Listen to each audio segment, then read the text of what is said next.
अस्सलाम वालेकुम। आप देख रहे हैं साइंस स्ट्रीमर और आज की इस वीडियो में हम आपको बताने जा रहे हैं कि आप पाकिस्तान एयरफोर्स का हिस्सा किस तरह से बन सकते हैं।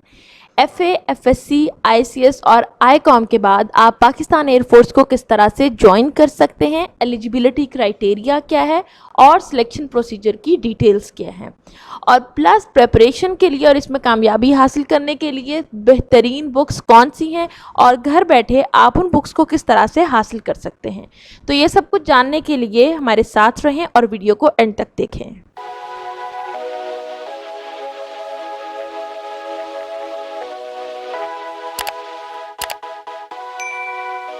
ओके जी, तो एफए, एफएससी, आईसीएस और आईकॉम के बाद पाकिस्तान एयरफोर्स को ज्वाइन करने के लिए आप परमानेंट कमीशन कोर्सेज में एनरोल हो सकते हैं, एडमिशन ले सकते हैं और इसके लिए ज़्यादा मार्क्स की भी ज़रूरत नहीं है। 60 to 65% मार्क्स होने चाहिए आपके एफएससी में। इसके बाद आप इन परमानेंट कोर्सेज में एडमिशन ले सकते हैं और एडमिशन लेने के बाद आप जनरल ड्यूटी पायलट बन सकते हैं, एरोनॉटिकल इंजीनियर बन सकते हैं, एयर डिफेंस का हिस्सा बन सकते हैं या फिर admin and special duties officer बन सकते हैं। तो इन चारों फील्ड्स में जाने के लिए एलिजिबिलिटी क्राइटेरिया क्या है उसको देख लेते हैं। सो फर्स्ट हम डिस्कस करेंगे general duty pilot. General duty pilot बनने के लिए आपके पास पाकिस्तानी नेशनैलिटी होनी चाहिए, मैरिटल स्टेटस में आप अनमैरिड होने चाहिए और एज 16 से 22 ईयर्स के दरमियान होनी चाहिए।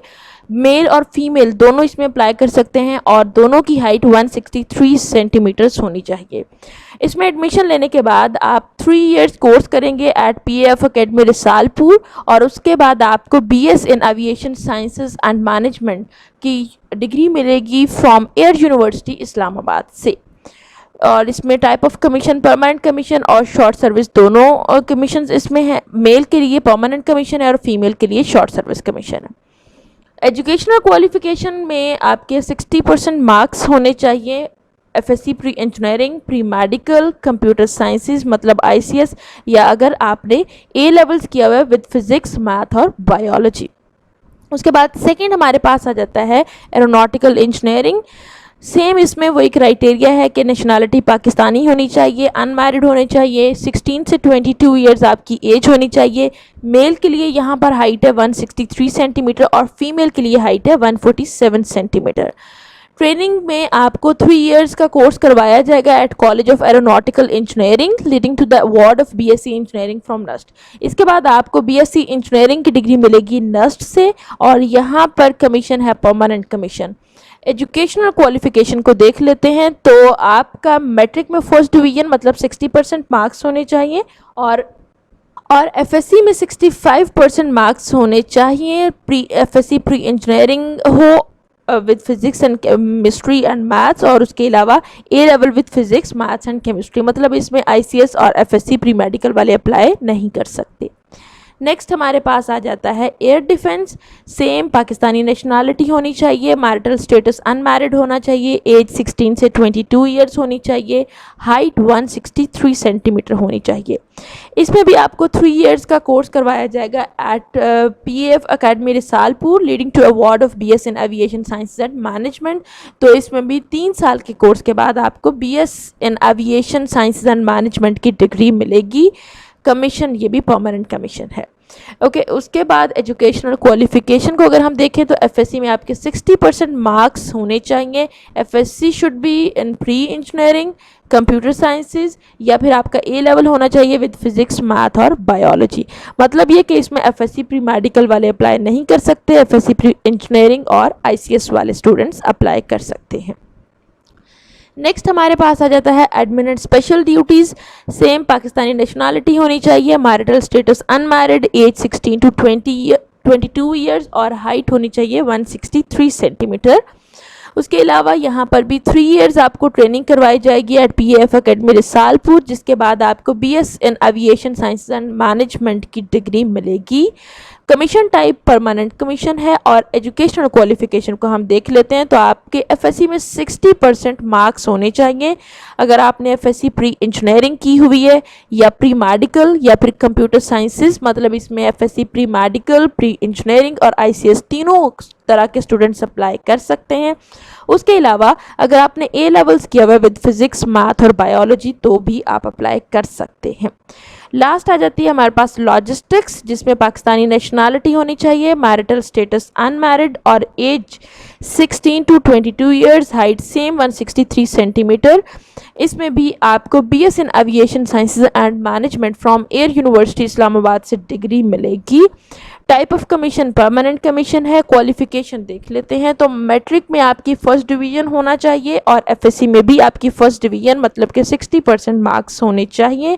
अगर आपने FSC प्री इंजीनियरिंग की हुई है या फिर आपने A लेवल्स किया हुआ है with physics math and chemistry, मतलब इसमें FSC प्री मेडिकल और ICS वाले स्टूडेंट्स अप्लाई नहीं कर सकते। तो ये वो फील्ड्स हैं जिनमें आप FSC ICS FSC pre medical pre engineering या A लेवल्स के बाद अप्लाई कर सकते हैं पाकिस्तान एयरफोर्स को ज्वाइन करने के लिए। अब हम देख लेते हैं इसका सिलेक्शन प्रोसीजर क्या होता है। तो ये डिटेल है सिलेक्शन प्रोसीजर की। सबसे पहला स्टेप क्या होता है, advertisement and leading newspaper, different newspapers में और इंटरनेट पर इसकी एडवर्टाइजमेंट दी जाती है, इसके एडमिशन्स की, वहीं पर लिंक भी गिवन होता है, उसी लिंक के थ्रू आप इसमें रजिस्ट्रेशन करवा सकते हो। रजिस्ट्रेशन के बाद होता है intelligence test followed by academic test. Intelligence test होता है जो कि जनरल होता है, जो कि आपके IQ लेवल को असेस करने के लिए लिया जाता है, और उसके बाद एकेडमिक टेस्ट होता है जिसमें फिजिक्स और इंग्लिश से रिलेटेड सारे के सारे क्वेश्चंस या पेपर होता है। और इनकी प्रिपरेशन के लिए अप्रोप्रिएट बुक्स भी हैं, कुछ अकेडमीज़ भी बन चुकी हैं जो कि अक्सर रिटायर्ड आर्मी ऑफिसर्स या एयरफोर्स ऑफिसर्स ने ही बनाई हुई हैं, आप उनको भी ज्वाइन कर सकते हैं और बुक्स का भी मैं इस वीडियो में बताऊंगी एंड पर।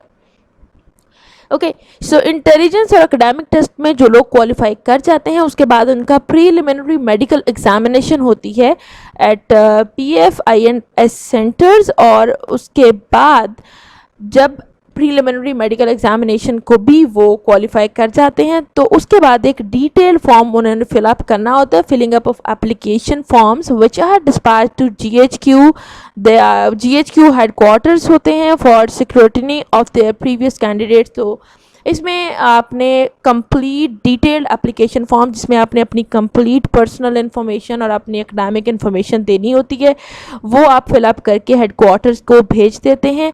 उसके बाद असल सिलेक्शन प्रोसीजर स्टार्ट होता है, उसमें ISSB टेस्ट होते हैं और इंटरव्यू भी होता है। अब ISSB टेस्ट की थोड़ी सी डिटेल देख लेते हैं और देख लेते हैं ISSB होता क्या है।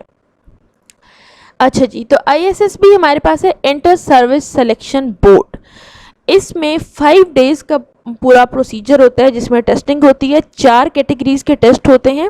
फर्स्ट होता है स्क्रीनिंग टेस्ट, जिसमें आपसे verbal and non verbal test intelligence लिए जाते हैं। इसमें वर्बल और नॉन वर्बल टेस्ट होते हैं, ये भी आप बुक से प्रिपरेशन करके दे सकते हो। स्क्रीनिंग टेस्ट को जो लोग क्वालिफाई कर जाते हैं, स्क्रीनिंग टेस्ट के आधे घंटे बाद ही अनाउंस कर दिया जाता है। तो जो लोग क्वालिफाई कर जाते हैं सिर्फ वो लोग वहाँ पर रहते हैं, बाकी वापस भेज दिए जाते हैं। अब जो लोग वहाँ पर रहते हैं उनको फिर फर्दर 4 से 5 दिन वहाँ पर रखा जाता है और उनके डिफरेंट कैटेगरीज के टेस्ट लिए जाते हैं, जिसमें psychological test, group testing, officers test और लास्ट स्टेप क्या होता है, उनका इंटरव्यू लिया जाता है। ये चारों टेस्ट क्या हैं, इनकी पूरी की पूरी डिटेल्स आपको इस पेज पर मिल जाएंगी। इसका लिंक डिस्क्रिप्शन में मेंशन कर दिया गया है, तो आप इन तमाम पेजेस के मैं लिंक्स डिस्क्रिप्शन में ऐड कर दूंगी, तो आप सारी की सारी इन्फॉर्मेशन और डिटेल्स यहाँ से ले सकते हैं कि ये सब क्या है। इस पेज पर इनकी कंप्लीट डिटेल भी बताई गई है, इससे रिलेटेड MCQs भी, प्रिपरेशन मटेरियल भी, काफ़ी सारी गाइडेंस दी गई है ISSB टेस्ट के लिए। ओके, सो ISSB से क्वालिफाई होने के बाद जब आप इंटरव्यू आपका हो जाता है, उसके बाद central medical board at PF Masroor Karachi, यहाँ पर मेडिकल एग्जामिनेशन डिटेल में होता है और फिर finally last flying aptitude test होता है फॉर GD पायलट कैंडिडेट्स। और उसके अलावा उसके बाद फाइनली प्रिपेयर की जाती हैं merit list by air headquarters, और मेरिट लिस्ट प्रिपेयर करने के बाद पता चल जाता है कि कौन से स्टूडेंट्स ने क्वालिफाई किया है या एडमिशन उनका हो गया है। उसके बाद फिर फाइनली उन स्टूडेंट्स को issuance of joining instructions for training at PF academy Risalpur. तो लिस्ट बनने के बाद जो सेलेक्टेड कैंडिडेट्स होते हैं उनको लेटर इशू कर दिए जाते हैं ज्वाइन करने के लिए, तो उसके बाद वो फाइनली PAF को ज्वाइन कर सकते हैं। ये एक ब्रीफ सा ओवरव्यू है, लेकिन इसकी डिटेल के लिए मैं ये सारे पेजेस डिस्क्रिप्शन बॉक्स में ऐड कर दूंगी, आप वहाँ पर इनकी कंप्लीट डिटेल्स देख सकते हैं। और इन सब टेस्ट की प्रिपरेशन के लिए डिफरेंट किस्म की मार्केट में बुक्स अवेलेबल हैं, उसके अलावा डिफरेंट अकेडमीज़ भी मौजूद हैं। तो बुक्स के लिए आप जैसे यहाँ पर मैंने ये जो पेज खोला हुआ है, इसका लिंक आपको डिस्क्रिप्शन में मिल जाएगा। ये डोगर पब्लिशर्स की तरफ से बुक्स हैं, जिसमें आप देखो डिफरेंट पैकेजेस और डिफरेंट किस्म की आपको बुक्स अवेलेबल हैं। जिसमें फर्स्ट पैकेज में उन्होंने बताया हुआ है कि जीडी पायलट के लिए कंप्लीट 3-in-1 पैकेज है। इसमें आपको PF initial test ultimate guide, मतलब जिसमें आपका इंटेलिजेंस टेस्ट और एकेडमिक टेस्ट होता है, वो उनकी प्रिपरेशन के लिए बुक है। आईएसएसबी टेस्ट गाइड, आईएसएसबी के तमाम टेस्ट और इंटरव्यूज़ के लिए इसमें कंप्लीट गाइडलाइन और एक बुक अवेलेबल है। उसके अलावा ऑनलाइन टेस्टिंग सर्विस भी इनकी अवेलेबल है, आप ऑनलाइन टेस्टिंग के ज़रिए से भी प्रिपरेशन कर सकते हो। ये कंप्लीट पैकेज है 1650 का। उसके अलावा आप देख सकते हो ये डिफरेंट बुक्स हैं और इनके डिफरेंट प्राइसेस हैं। आप इनको किसी भी शॉप से भी परचेज कर सकते हैं या फिर आप ऑनलाइन भी यहाँ से ऑर्डर कर सकते हैं और इनकी प्रिपरेशन कर सकते हैं। So go ahead and best of luck for your preparation and for your bright future.